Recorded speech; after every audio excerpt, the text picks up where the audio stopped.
He remembered hearing a voice, then realized he had been thrown into another world. He introduced himself as Naoto Kiritani, still shaken by what had happened. The man beside him introduced himself as Kenji Kinoshita and guessed they were both from another world. Kenji explained that, like Naoto, he was also a player cast into this world. Kenji kept thanking her for letting them stay at the inn and feeding them. They praised Miss Frieda for saving their lives, saying they likely would have died without her. Frieda modestly insisted she had done nothing special, though she admitted they had looked close to death. Naoto uneasily wondered if she expected something in return. But Frieda noticed his stare and asked if something was wrong. Kenji panicked and said he was only stunned by her kindness, while Naoto awkwardly tried to stop him before he made things worse. Naoto challenged Kenji, asking if he really helped strangers out of pure goodwill, while Kenji recoiled and told him to stop. Kenji protested that they were being rude to Miss Frieda and insisted she had saved their lives, while Frieda gently said she did not mind, and Naoto tried to calm things down. Naoto warned that kindness was admirable, but Kenji was far too trusting.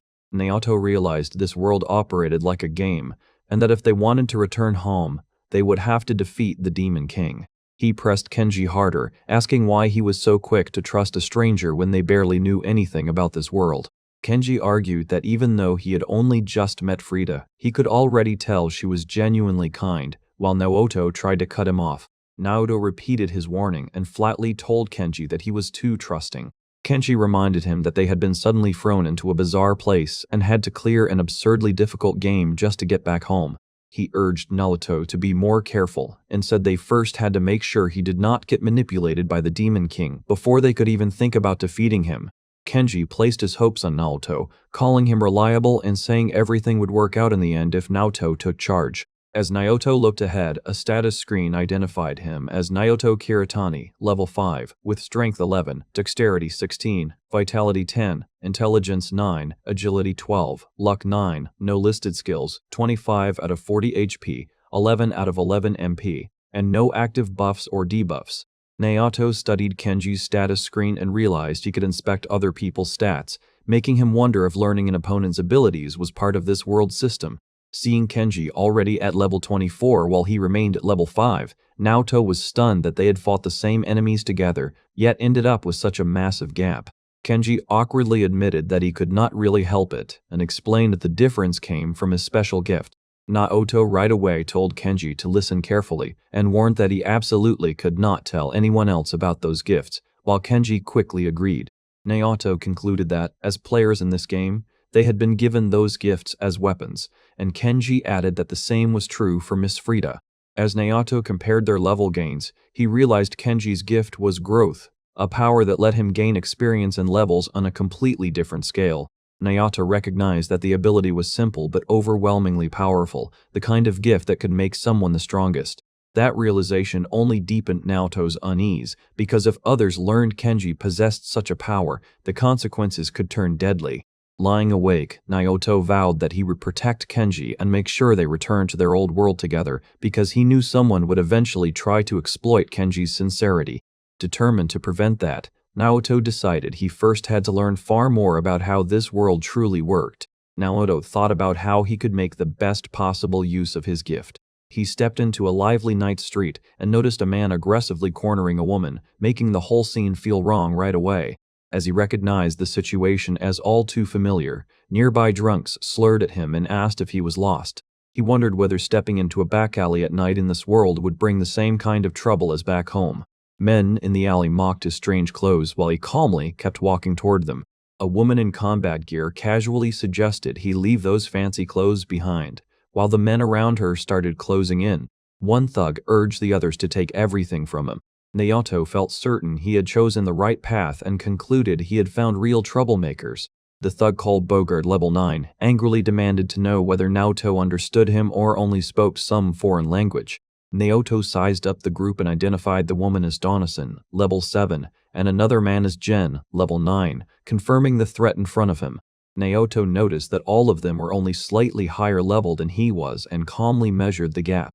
He concluded that if Kenji at level 24 could probably handle the men waiting behind him, then these alley thugs were exactly the kind of targets he had hoped to find. Even as he judged himself not exactly harmless in a fight, Naoto's expression turned cold and dangerous.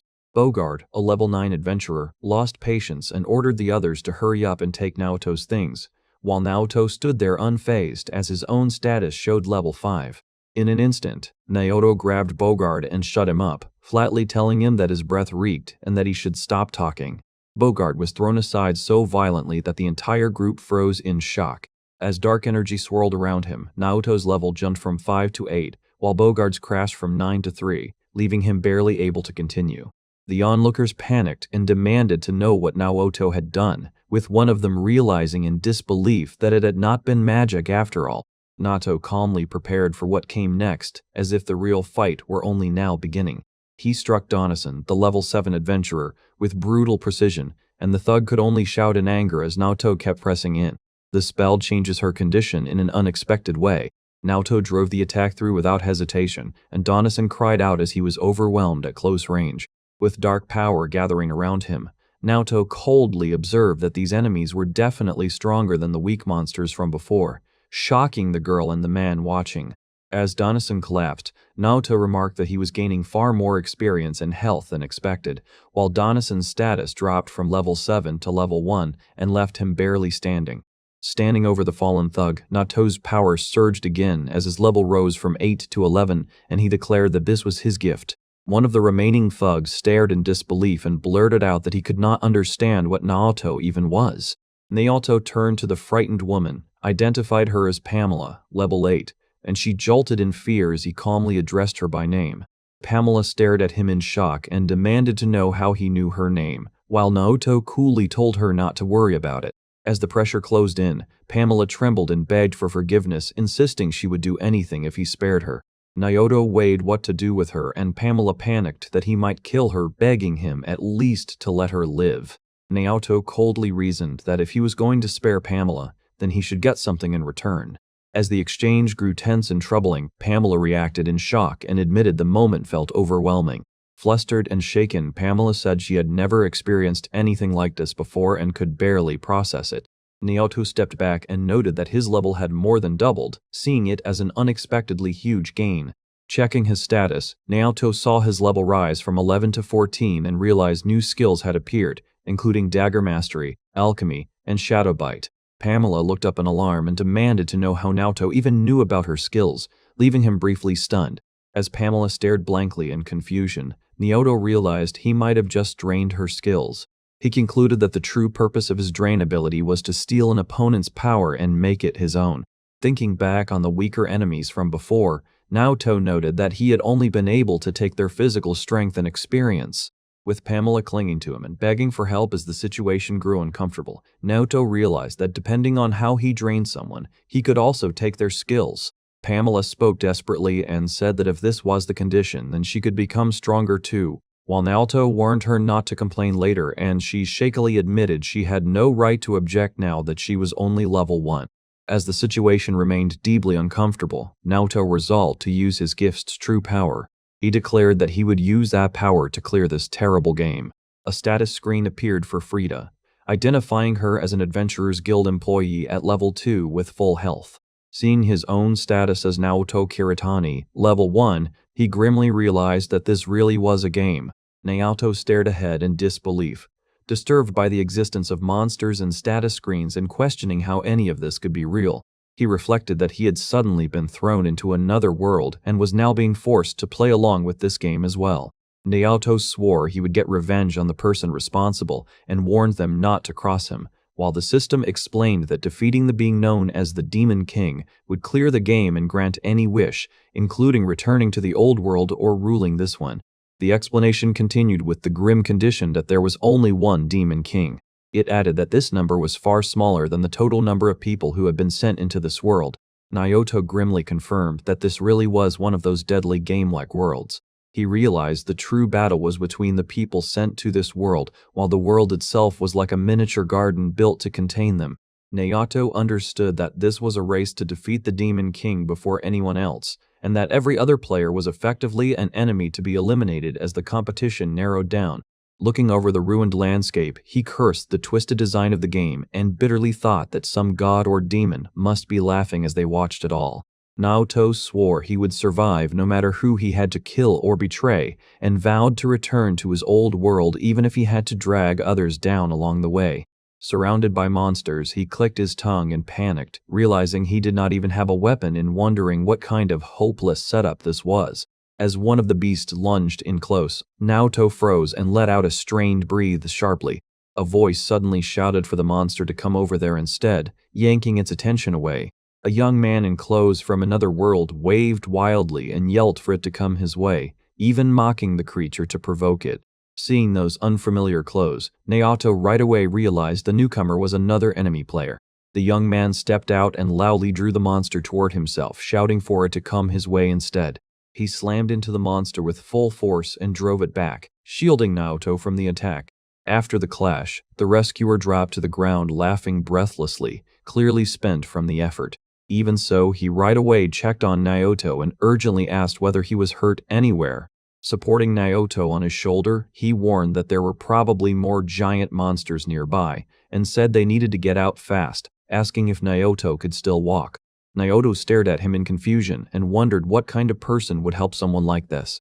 As they moved, the young man asked where he could find some water, while Naoto judged from his foolishly open expression that the boy did not seem dangerous. Naoto was caught off guard by the realization that this supposed enemy had genuinely been worried about him. The young man quietly asked whether Naoto really had not been told the rules of this world, adding that they were supposed to be rivals. Looking irritated, he asked why Naoto had tried to leave him to die instead of helping him. Even after seeing Naoto's face, Kenji admits he still could not bring himself to leave him behind. Naoto reflects that everyone he had met in life fit into just two groups in his mind, scum and idiots. But meeting someone like Kenji felt entirely new to him. Naoto says that was how his journey with that strange guy began, and from that moment he resolved that he and Kenji Kinoshita would return to their world together. He declares that bringing both of them home is the goal he now carries in this world. In time, the two of them become what this world calls adventurers. After a fight, Kenji casually says they have done enough for one day and should head back. As their levels appear, Kenji jokes that leveling up must burn a ton of calories because his stomach has been growling non-stop, while Naoto shoots back that maybe he is just getting fat.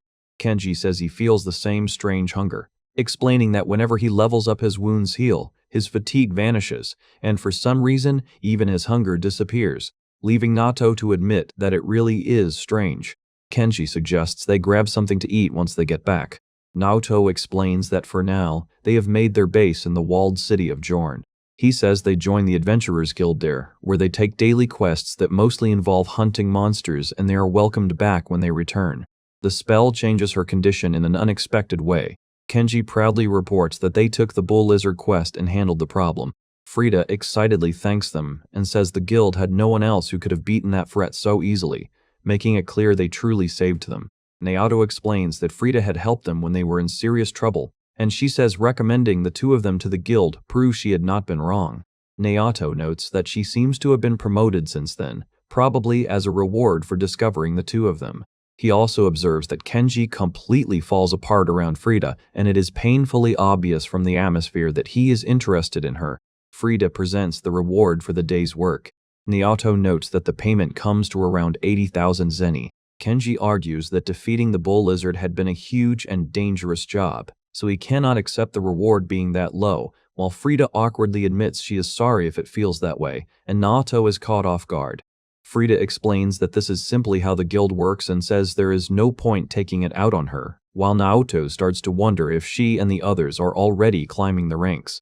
Naoto explains that in the guild, both the quest difficulty and the adventurer's rank determine the reward, and since they had only just started, they began from the very bottom. He points out that even setting himself aside, Kenji has already reached level 50 and is still stuck in bronze, even though he is now so strong that almost no one in the city can rival him.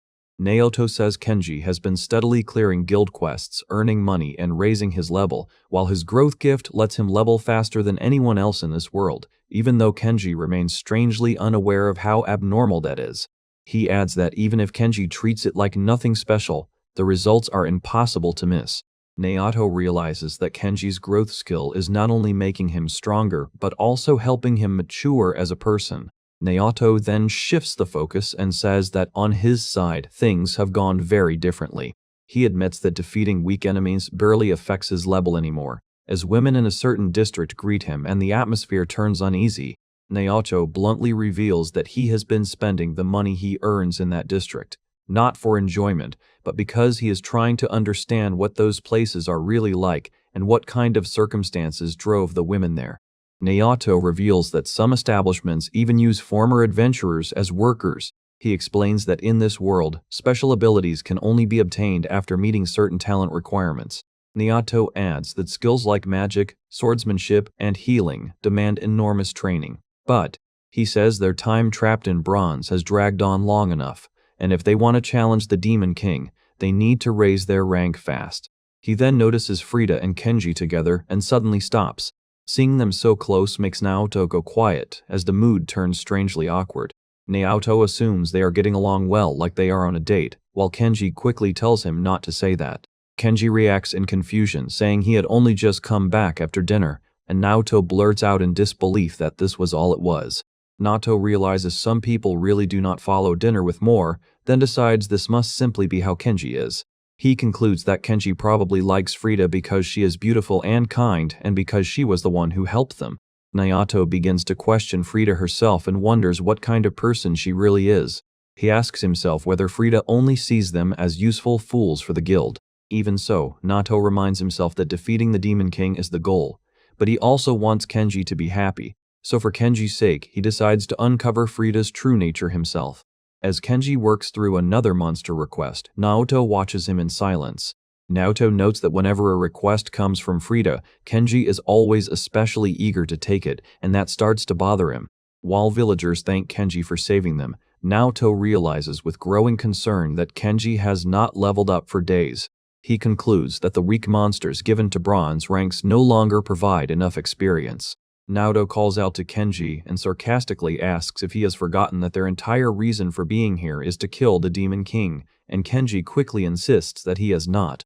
Kenji argues that he knows many people are suffering because of monsters, so he cannot just turn away. Naoto is left frustrated, thinking Kenji throws out noble hero lines so naturally that it is almost impossible to argue back. Naoto reflects that fighting for someone else's sake might not feel so bad after all. As the townspeople thank Kenji for defeating the monster that had tormented them for so long, Naoto sees just how deeply everyone values him. Naoto admits that Kenji is the kind of person who would never abandon anyone in trouble, but also realizes they cannot stay in this town forever. Watching Frieda from a distance, Naoto concludes that if he and Kenji are ever going to return to their world together, anything keeping Kenji tied here or exploiting his kindness has to be cut away. Naoto steels himself and decides he has to act. The spell changes her condition in an unexpected way. Frieda asks whether Kenji is really comfortable eating in a place like this, then casually admits that she comes to places like it all the time. Frieda says that if his feelings are genuine, that alone is enough, and adds that she would be happy to go somewhere nicer with him for a change. Naoto notes that Frieda is the most popular staff member at the Adventurers Guild, with countless adventurers trying to talk to her every day. He adds that no matter how many approaches she gets, none of them ever work, which is why she is known as the impenetrable Frieda.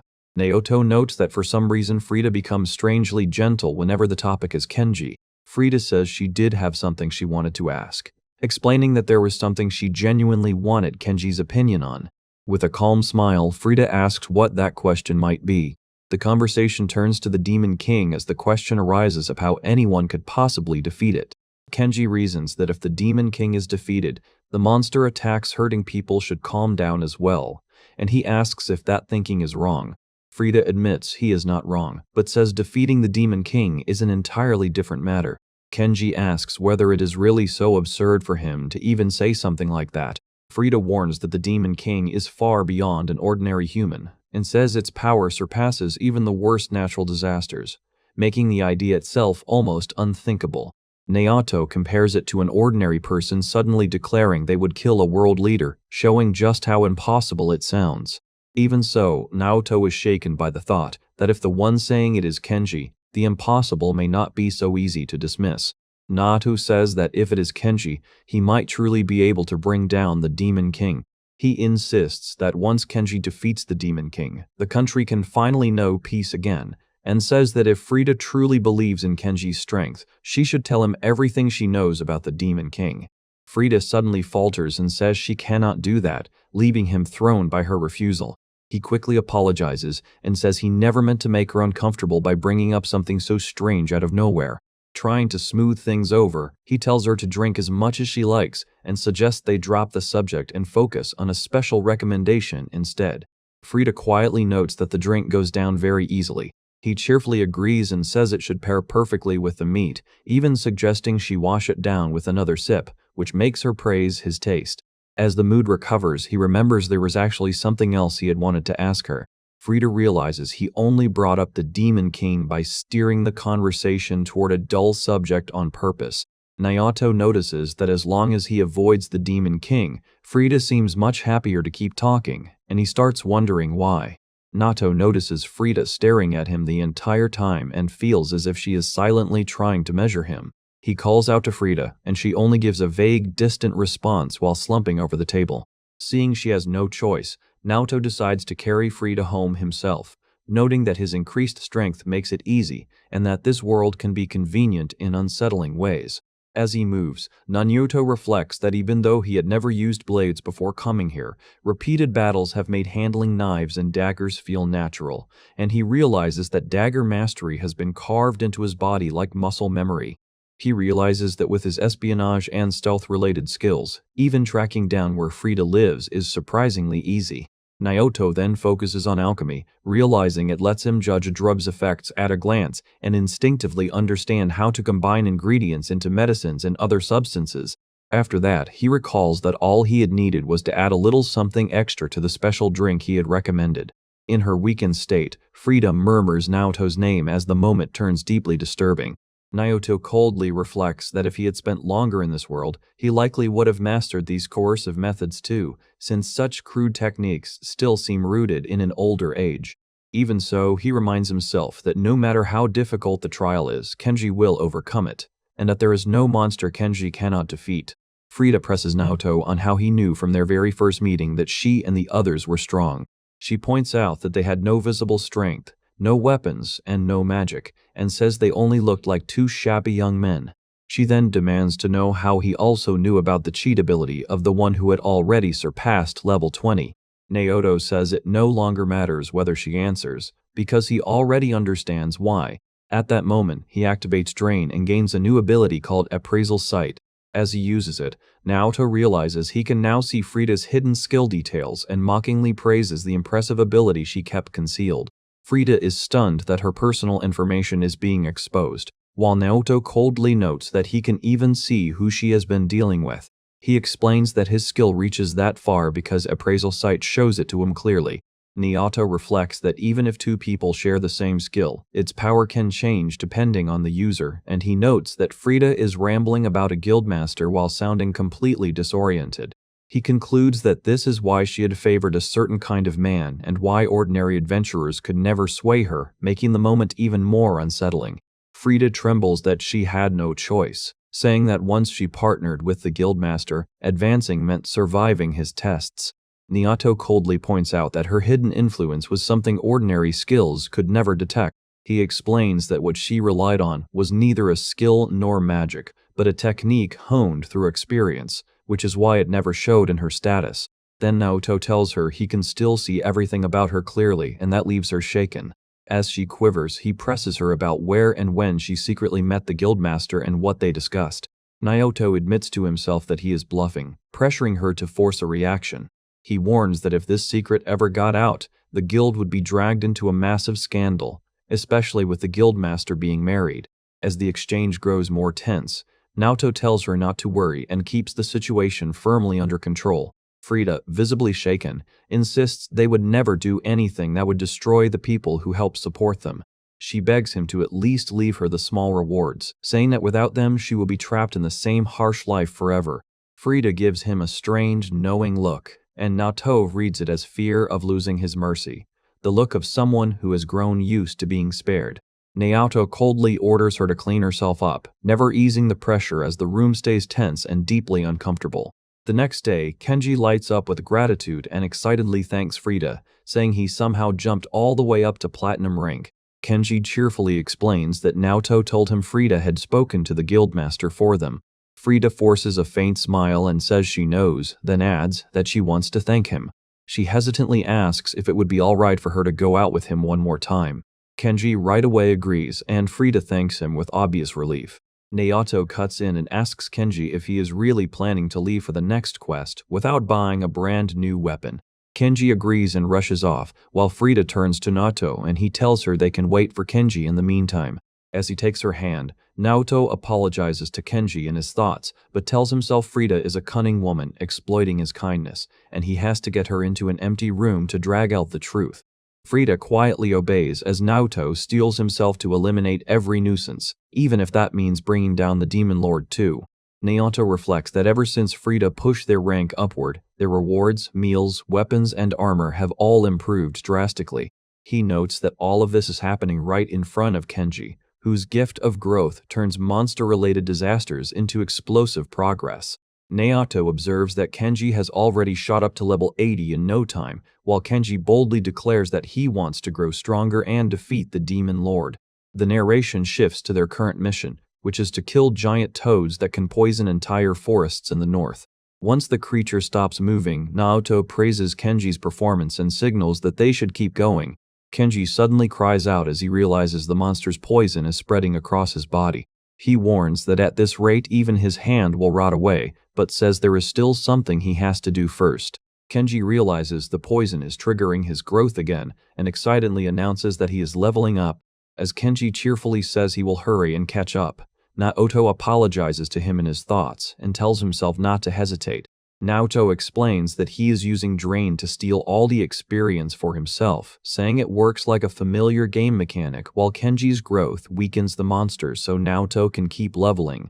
Naoto notes that to absorb them, the monsters have to be left half dead, and he admits it feels ugly while reasoning that if Kenji lands the finishing blow, the experience points would be split. As his level climbs to 50, Naoto pushes himself onward and declares that this is exactly what he needed. Naoto says he still cannot read the enemy's status just by leveling up, so he decides he will have to inspect it directly. He reaches into the creature and forces Drain further, pushing through the dangerous contact as he tears away its power. Naoto suddenly chokes and realizes the poison is far stronger than expected, saying it is eating him alive from the inside. In the middle of the crisis, Naoto gains poison resistance level 5 as the effect rips through him. Seeing his arm return to normal, Kenji excitedly asks if Naoto managed to absorb it, and Naoto happily confirms that it worked perfectly. Naoto says he has finally figured out how to use the gift called Drain. He concludes that direct internal contact was enough and says that what he learned from past troubling experiences led him to that answer. Naoto declares the experiment a total success as he gains several new abilities at once, including Acid Barrier, Jump, and Poisonous Mist. With a sharp grin, Naoto realizes he can even steal skills ordinary humans could never learn. As they head back, Naoto says he wants to try again with another monster, and Kenji readily agrees to hunt some on the way.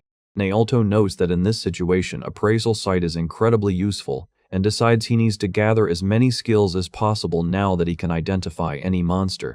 Naoto says he learned a cooking skill and plans to use monster ingredients for food, leaving some behind, while Kenji excitedly praises how incredible it is, and Naoto brushes it off by saying a lot has happened. Naoto reflects that Kenji has no idea his discoveries about using Drain came from a troubling situation, and awkwardly tells himself Kenji would never figure it out because he is too innocent. As food cooks over the fire, Naoto notes that they completed the mission safely and also managed to collect a solid number of skills. Kenji cheerfully says good things just keep happening, adding that by defeating powerful monsters they are also helping many people. Naoto looks at the world coldly and says they should not care too much about its people because this is just a game and a world they will eventually leave behind. Hearing that, Kenji goes quiet, and Naoto realizes with surprise that despite everything, Kenji genuinely cares. Kenji catches a woman's scream nearby and urgently asks whether Naoto heard it too. As Naoto moves instantly, Kenji hurriedly calls out for him to wait. Kenji forces a grin and says he is coming too, insisting he does not want to be left behind even if he might be useless. Ahead of them, two battered adventurers named Arya and Yuno struggle to remain standing as their health and mana drop to dangerous lows. The pair is surrounded by several orcs, with Yuno shielding Arya as the monsters close in. A heavy blow crashes toward Yuno, and someone cries out her name in panic. An orc lunges with a brutal strike as the danger closes in on the helpless women. At the last instant, Naoto drops into the battlefield and blocks the attack before it lands. Naoto steps in front of Arya with a steady expression, placing himself between her and the orcs. Kenji rushes over and anxiously asks if they are all right, while Arya says she is fine, but warns that the orcs are still the real threat. The orcs sneer that Kenji is no threat at all and dismiss him as harmless. Kenji answers at once that yes, he understands the situation. While the women struggle on the ground, Kenji is distracted by the sight before him and notes that one appears to be a demi-human, while the other seems remarkable even in this situation. Naoto slices through the tension and orders them to leave the orc to him while the others deal with the injured girl first. Arya quickly agrees as the staff drops into place and she responds with renewed urgency. Kenji realizes her skill is a magic barrier and sounds surprised by the discovery. He then turns to Yuno, telling her to hang on while grumbling about whatever strange thing had just been said. As Yuno lies hurt on the ground, Kenji uses healing magic on her. Watching the result, Kenji notes that her recovery is pretty slow while Yuno weakly fights through the pain. Activating Appraisal Sight, Kenji moves closer and says he wants to check for himself. After examining Yuno, Kenji says he can handle it and realizes her internal injuries are severe, which explains everything. He activates a healing skill called Cellular Repair and focuses directly on restoring her condition. Yuno jolts in surprise as the pain suddenly vanishes and blurts out that it does not hurt anymore. Seeing the result, Arya is stunned and concludes that his healing magic is even stronger than hers.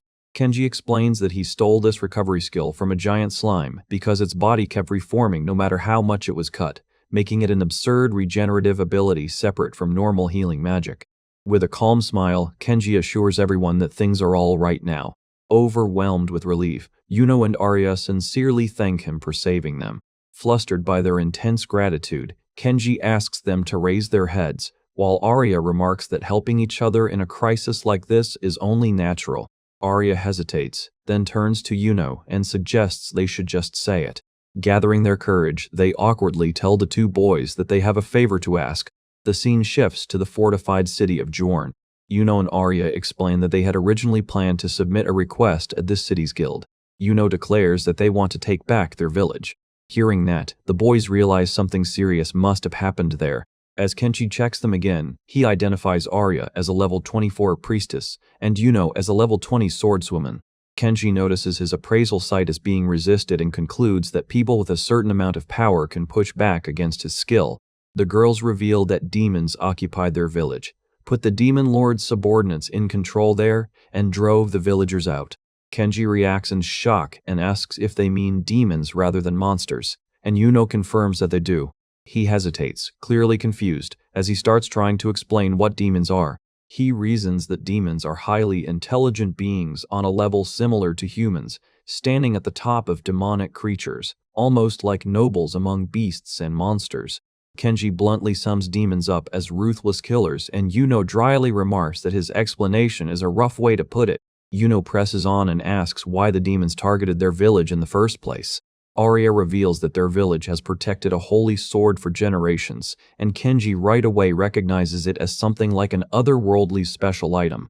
She explains that the holy sword is said to be the only weapon capable of cutting down the demon lord, so the demon lord sent subordinates to seize the village out of fear of that power. Kenji realizes the enemy was trying to occupy the village rather than simply destroy it or slaughter everyone, and Yuno confirms that conclusion. The explanation continues that even demons serving under the demon lord cannot touch the holy sword, which is why they only secured the place where it rests and stood guard over it. Hearing that, Naoto smirks and thinks that if Kenji can get his hands on that sword, it could become something extraordinary. He quietly proposes that they should test the sword's power. Kenji suddenly clenches his fist and declares that they are going to help the girls. Naoto remarks that the moment Yuno asked this guy for help, this outcome was practically guaranteed. Naoto watches the quests vanish from Jorn's Adventurers Guild and realizes this disaster might create an unexpected opening. The spell changes her condition in an unexpected way. The group leaves Jorn and heads west, making straight for Yuno's village without wasting a moment. Along the way, Yuno suddenly cries out as a beast lunges at her from nowhere. Kenji moves instantly and knocks the attacking monster away before it can reach her. The spell changes her condition in an unexpected way. Yuno bursts into excited praise, calling the move incredible while Kenji awkwardly asks her to stop. Yuno says she wants to grow stronger before facing the demons and asks Kenji to keep training her, and he agrees to help, but he can. Arya comments that Yuno is actually pretty skilled, even as Yuno turns away in embarrassed silence. Watching from the side, Arya notes that Yuno is clearly focused on Kenji and jokes to herself that Yuno barely notices her anymore. Naoto finishes preparing the meal and says that should cover everything. Arya praises Naoto for being unexpectedly capable, and Naoto explains that he recently picked up cooking because it fits their current life. As Kenji cheerfully remarks that Yuno looks much livelier too, Naoto remembers that not long ago her eyes had looked completely dead. Yuno laughs and says she really is feeling lively, adding that traveling with someone different is a refreshing change, leaving the others quietly unsettled. Arya says there is something she wants to ask and directly asks whether Yuno is from the same village as her. Yuno answers that she is not, and Arya right away presses her on why. Arya explains that she happened to run into Yuno by chance while traveling as an adventurer. She says that after hearing Yuno's situation, she wanted to help, but she knew her strength alone would never be enough. Arya reasons that with two adventurers already risking their lives to help Yuno reclaim her hometown, the story sounds believable enough. Even so, Naoto admits he still cannot fully accept Yuno's story because her appraisal was somehow blocked, and he thinks there should be nothing suspicious about her even if he does not want to believe otherwise. Arya says Kenji is already absurdly strong, and with her own strength added to his, she believes they could overturn one or two entire countries. Naoto warns that once people realize that kind of power exists, they will try to seize it by any means, just like Frieda did. The others crowd around Naoto and eagerly ask him to teach them, pressing him about how he swings and holds his weapon and whether he has some secret trick. Naoto awkwardly admits he has no tricks to teach, saying they have probably fought more battles than he has, and that he can barely show them anything. Yuno lights up in amazement and calls him a genius, openly admiring him. One of the others quickly says that is fine, and decides to simply watch Naoto closely and copy the way he moves. Watching the exchange, another companion remarks that the two are acting like an annoying pair of siblings, and that Yuno seems to be forcing the mood. He then bitterly cuts off the thought and mutters that women lie without shame. Naoto's suspicions deepen as he wonders whether retaking a demon-filled village for the Holy Sword is really a trap laid for players, and whether Yuno herself might actually be a demon. He concludes that whether they are players, cheat users, or anything else that stands out, the Demon Lord may have already noticed them, and they have no idea what the other side is plotting. Naoto hardens his resolve and decides he will not let anything slip, reminding himself that he is used to both manipulating others and being manipulated, and bitterly accepting that he is not a good person. Looking at Kenji, Naoto thinks he is far too pure for this, and he swears he will never forgive anyone who tries to deceive that kind-hearted fool. He goes even further, vowing that anyone who shamelessly tries to use Kenji or profit off him through lies will answer to him. Naoto reflects that Kenji is the kind of man who would even trust someone like him in this cruel game. Because of that, Naoto decides he wants to settle this cleanly without letting any malice reach Kenji. Yuno suddenly teases him by asking what Naoto's target is this time, and Naoto quietly realizes why she is acting like that. Naoto notes that Kenji and Arya ate plenty of his food and then fell asleep, while the atmosphere around the camp grows more and more uneasy. He reveals that, using the alchemy skill he got earlier and making a few adjustments, he created a powerful substance to tip the situation. Naoto recalls that Yuno could instinctively smell things and had already been wary of him, while Yuno says she feels strange and the moment turns deeply uncomfortable. Naoto insists he had not originally planned to rely on the substance, but says he needed to confirm Yuno's true intentions before they reach their destination. Naoto checks Yuno's status and realizes her resistance to his appraisal is fading, while the condition displayed on her screen makes the moment even more disturbing. He compares her profile to what she told them and concludes that every part of Yuno's story appears to have been true so far. Naoto realizes she had not been deceiving them at all and had sincerely been asking for help. Yuno apologizes, and Naoto lowers his guard as regret hits him for doubting her. As the night drags on, Naoto wonders whether this tense, awkward situation will really last until morning. Since Kenji proposed it, the group decides to help Yuno and Arya gain levels while continuing toward Yuno's village. Kenji says the two of them could have handled the monsters alone, but Naoto notes that Yuno and Arya stubbornly insisted on staying with them no matter what. Yuno says she understands those feelings and implies that helping means helping her get back home. Naoto questions why Arya is choosing to follow Yuno on such a dangerous journey. He reflects that this world may function like a game, but its people still have real hearts, and everyone moves according to their own desires, whether from longing or from justice. Naoto wonders what Arya truly wants, then hesitates as he starts to reconsider his suspicions. Arya calls herself a fool but says Naoto was right that they should not be wasting time on detours. She admits that even so, she cannot leave Yuno on her own. Arya walks up to Kenji and quietly asks whether he needed something from her, catching him completely off guard. Kenji panics and stammers while Arya looks at him in confusion and asks what is wrong. Flustered, Kenji says he had only been thinking about a few things. Arya notices how red his face is and asks if he is really okay. Kenji hurriedly insists he is fine, and Arya says that whatever is bothering him, he does not have to force himself to talk about it. Arya leans in and asks whether she and Yuno are causing trouble, then pleads with him not to hold back and to tell her honestly. Arya says she has come to understand how strong he is, but also that kindness has limits, and that asking him to fight demons for two complete strangers may simply be too much. Arya says she hates that idea. She explains that they will have to fight an even stronger enemy later anyway, and Kenji is shaken by the thought of something worse than demons. Arya admits she means the Demon Lord, then nervously adds that saying it out loud sounds reckless. Kenji says that even so, they want to defeat that threat as soon as possible, and that there is a reason they have to do this. Arya says that if that is true, then this is not the time for him to be helping them, and yet he still is. Kenji admits he simply found himself wanting to help them, and that even if this is a detour without the Holy Sword, he cannot just ignore it. Arya calls him Kenji and says she really is an idiot. With a faint smile, Arya says she is actually the same as him, because she became an adventurer to help people in need. She confesses that she wants to help, but her level still has not risen, and watching Yuno go through something so cruel only makes her feel more powerless. As Kenji calls out to Arya, she quietly says she does not think Yuno sees it that way, leaving him confused. Arya tells Kenji that he was the one who reached out to Yuno when she was completely alone and had no one else. She says those feelings have nothing to do with power or levels, making it clear that kindness cannot be measured like that. Arya thanks Kenji and says she is glad she met him, and at that moment a new skill called Acoustic Gathering appears. As Kenji's words finally sink in, Arya exhales softly and quietly takes in what he said. Kenji realizes that he helped Yuno simply out of genuine kindness and that Arya had been acting from that same place all along.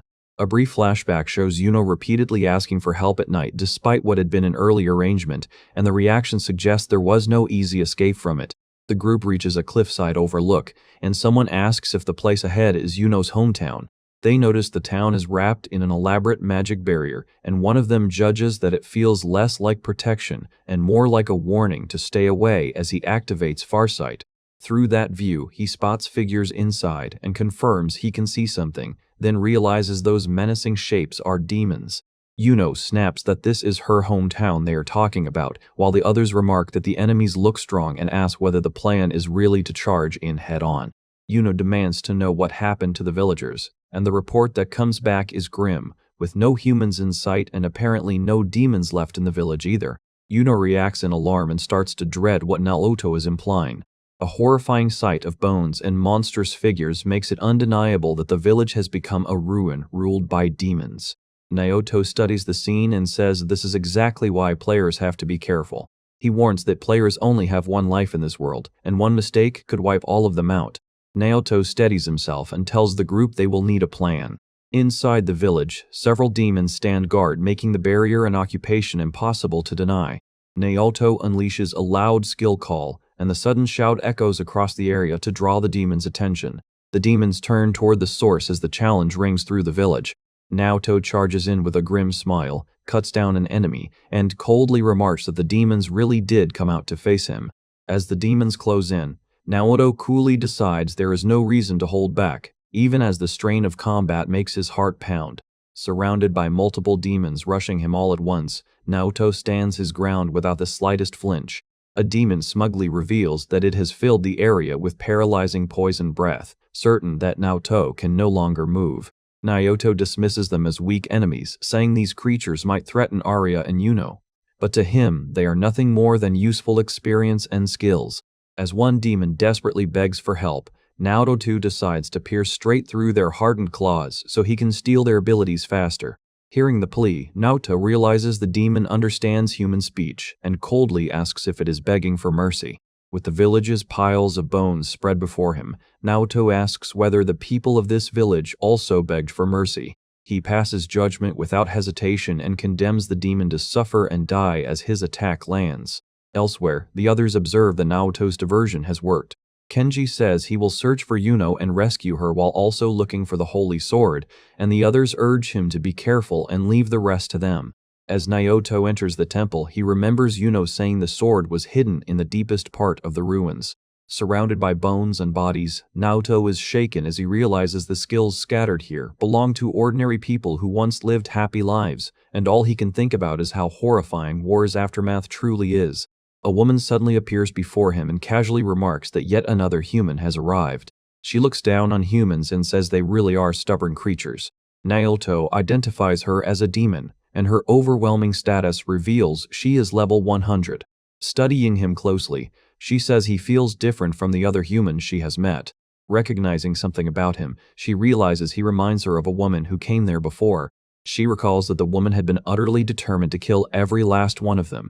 Naoto notices the woman's modern sneakers and parka and freezes at what that implies. In shock, he realizes the woman she described is someone he knows. Naoto is shaken as the clues confirm that the woman being described came from his own world. He realizes there are other players like them and that she must have heard the Holy Sword could defeat the Demon Lord. He concludes that she tried to seize the Holy Sword before anyone else so she could escape this deadly game.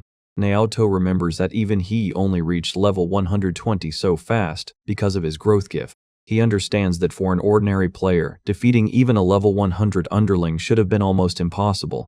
Even the demon admits that the woman had possessed unusual power. The demon coldly mocks her, asking if she truly believed a mere human could stand against her magic. She adds that the woman was made into an example for every other human who dared oppose her. The demon describes the aftermath in a deeply cruel way, making it clear the woman was subjected to severe mistreatment and stripped of her dignity. She continues with grim detail, saying the woman endured humiliation to stay alive and the atmosphere turns unbearable. As the demon recalls the woman's final resistance, she says the victim cried out in despair that this was not what she had been promised. The demon smugly adds that the woman finally broke down, begging for mercy as the situation turned even more cruel. Naoto cuts her off, saying that was enough as he steps forward with rising fury. He instantly stacks multiple abilities at once, reinforcing himself with demonic march, protection, magic resistance, sword fighting, and a speed boost. With anger spilling over, Naoto declares that he no longer sees the demon as someone worth sparing. The demon reacts with mocking disbelief and asks whether he truly thought she was human. Naoto charges straight at her and vows that he will kill her without remorse. The demon answers by unleashing a destructive attack and coldly orders him to burn to cinders. Naoto tracks the incoming blast and realizes it is fast, but still within his reach. He steadies himself and compares the attack to a batting center fastball, using that familiar image to meet it head-on. Naoto's sudden rush catches the demon off guard, and she jerks back in shock as he closes the distance in an instant. The spell changes her condition in an unexpected way. Naoto drives straight into the demon's defense, smashing his attack against a massive magical barrier she throws up in front of him. Pushing through the resistance, Naoto glares at the demon as her insult about an insolent one still hangs in the air. The demon realizes in panic that Naoto is crushing the magical barrier passed down to her by the demon lord himself. Naoto tears through the collapsing defense and declares that she is the one he wants. As enemies crash around him, Naoto clicks his tongue and realizes he may be starting to collect duplicate versions of skills he already absorbed. A sudden strike makes Naoto jolt in alarm as another enemy lunges into the fight from the side. A lizard-like warrior whips up a violent spiral attack, sending cutting wind surging around its weapon. The creature furiously demands to know how Naoto dared do this to its comrades, then realizes in disbelief that Naoto blew away its poison breath. More demons rush in with furious threats, vowing revenge and promising to tear Naoto apart, while the woman beside him lets out a sharp cry. As the enemies gather, one of them unleashes a spell and invokes Enkatix Zm Felodi, causing a magic circle to spread across the battlefield. Naoto looks up in alarm as the attack takes shape, and the incoming technique is identified as Whirling Flame. Arya suddenly leaps into the blaze and swings her weapon upward, intercepting the attack before it can reach Naoto. Seeing the fiery clash, Arya calls out anxiously and asks whether Naoto is alright. Naoto says he is fine, and tells her to save her strength, then right away asks whether the magic circle from earlier was her doing. Flustered and embarrassed, Arya admits that it was her skill and explains that she used it because she thought Naoto was in danger. Naoto realizes Arya had a skill like that and acknowledges that she saved him, then turns back to the battle and says they should finish off the rest. Amid the wreckage, a defeated enemy lies buried under debris and lets out a strained groan. The battered demon stares in disbelief and bitterly admits that she lost to nothing more than a human. The defeated demon stares at Naoto in shock and demands to know who he is. Naoto calmly says he is only human, but the kind of human who cannot forgive evil. Kenshi rushes over calling for Naoto and asks if he has reached his limit. The others report that they wiped out the remaining demons, and Kenji adds that those enemies were not the village survivors. Naoto falls silent for a moment as he begins to understand. Yuno explains that although many people died, even more may have escaped somewhere else, and she insists the bone count does not match the village population. Yuno says she hopes Naoto can meet the surviving villagers soon, while also gratefully telling him and the others that they were able to reclaim her village because of them. Kenji jokes that Naoto uncovered the truth only because Kenji's cool-headed brilliance and talent led the way, and Naoto gives a dry reaction. Naoto thinks that even if she is a demon, treating her like this is still too cruel, while the battered woman awkwardly insists she was only thinking. Kenji steps in and tells Naoto to leave the woman to him, promising he will not do anything too harsh.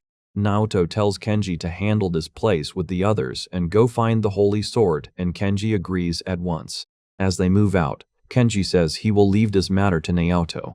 The battered demon says resistance is pointless, but insists she would never submit and become a mere human no matter how much pain she suffers. Hearing that, Naoto lets out a low breath and finds her reaction unexpectedly interesting.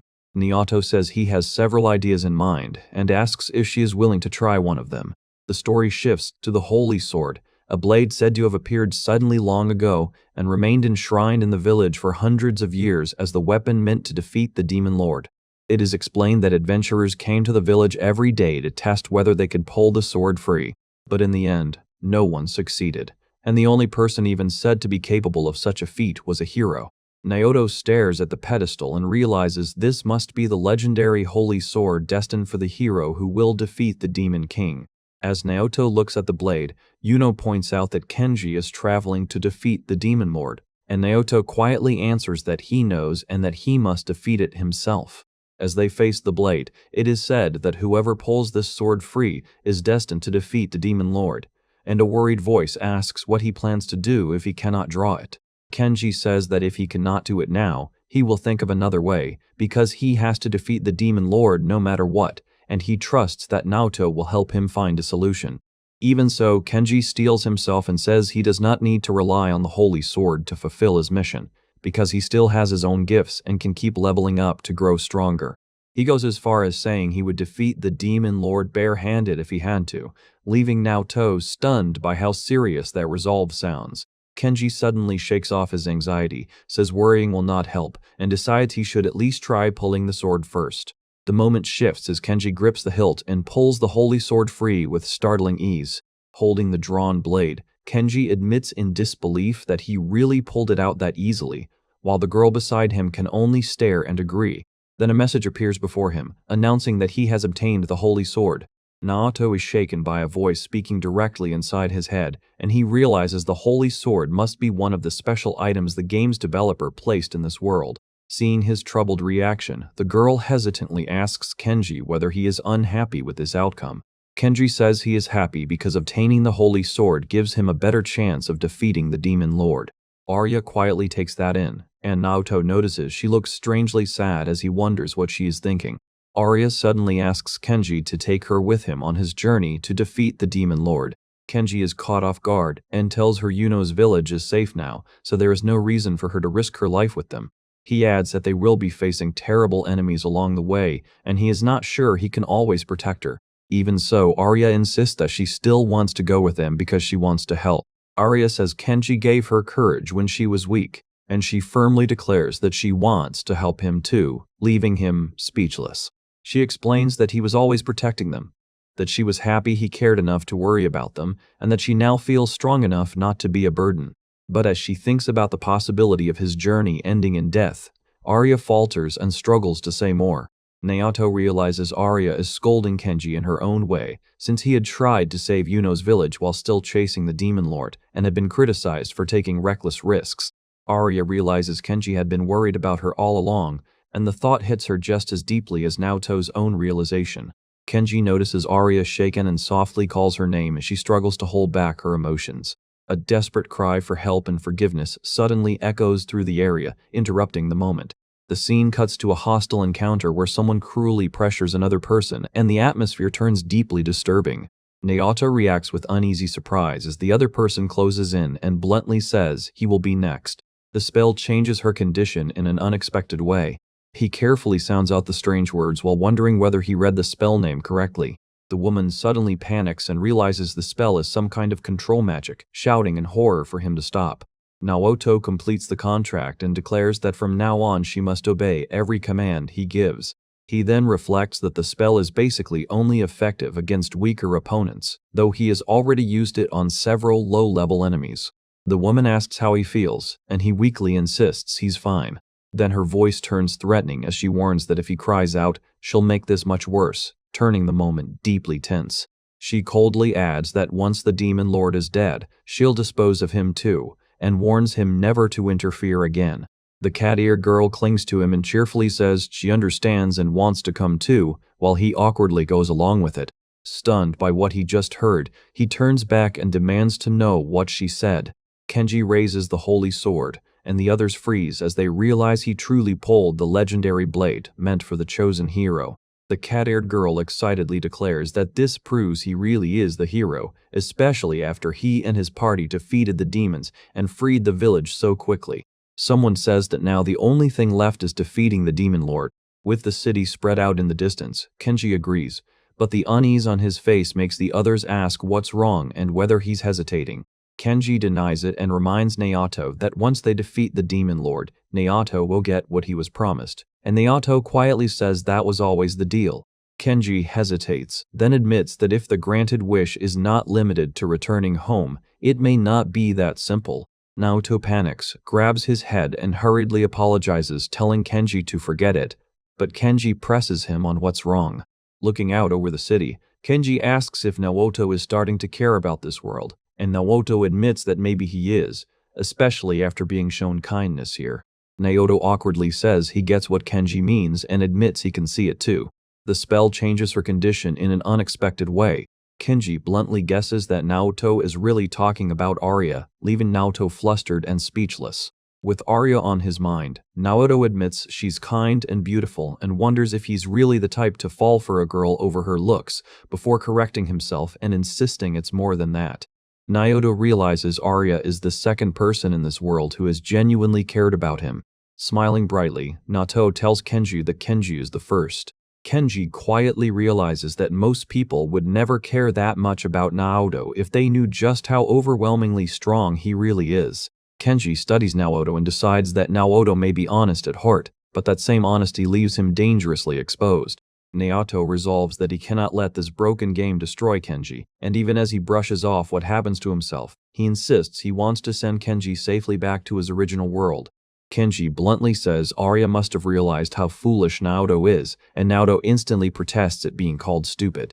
Kenji points out that Naoto has found a woman who likes him for more than appearances, and Naoto awkwardly admits that's one way to put it. As Naoto thinks about the danger around Kenji, he remembers that other players may gather around him to exploit his strength, Arya included, yet he still refuses to reduce everything to a game. Kenji suddenly tells Naoto to give up on Arya, then declares that she's deceiving him and that her interest has gone too far, leaving Naoto stunned. Naoto demands proof, and Kenji fires back that Naoto has no idea what he's dealing with. Kenji reveals that he once got involved with a woman who looked like Arya, and Naoto yells at him for dropping that on him so suddenly. A voice from inside casually calls out a greeting and invites someone to come in as Kenji approaches the building. Arya notices Naoto and asks what brings him there so late at night. Naoto says there's something he wants to ask Arya and directly demands to know why she chose to join their journey. Arya explains that she wants to help Kenji, that she understands the risks, and that she couldn't bear the thought of losing him in some tragic way. Naoto presses harder and asks whether what Arya really wants is nothing more than personal satisfaction. Arya is caught off guard, then quietly admits that his interpretation isn't entirely wrong, and says she may be trying to satisfy herself.